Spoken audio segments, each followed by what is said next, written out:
di sini bunga banyak.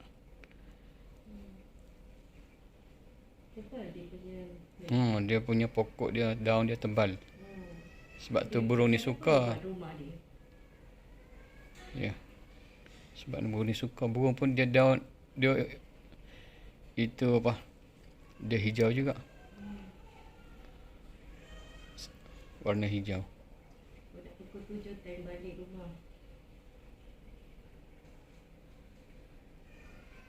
Itu cantik. Itu tengah-tengah. Warna coklat. Oh, betul. Itu mana?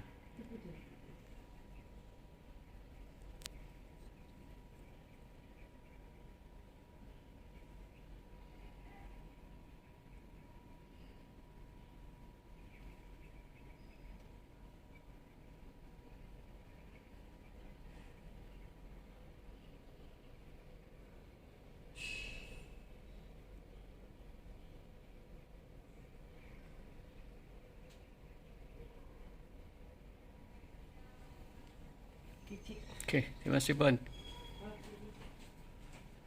Buka aircon tak? Buka boleh tak buka?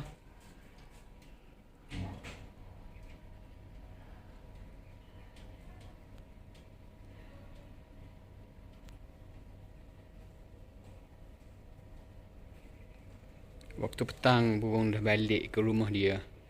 Berbagai-bagai jenis burung ada di sini. Burung punai cantik.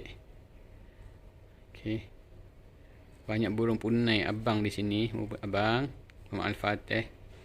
Burung punai ada di sini.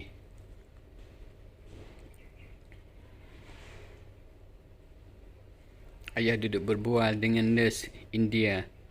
Nurse India dia bagi tahu banyak burung di sini. Terus ayah ambil gambar.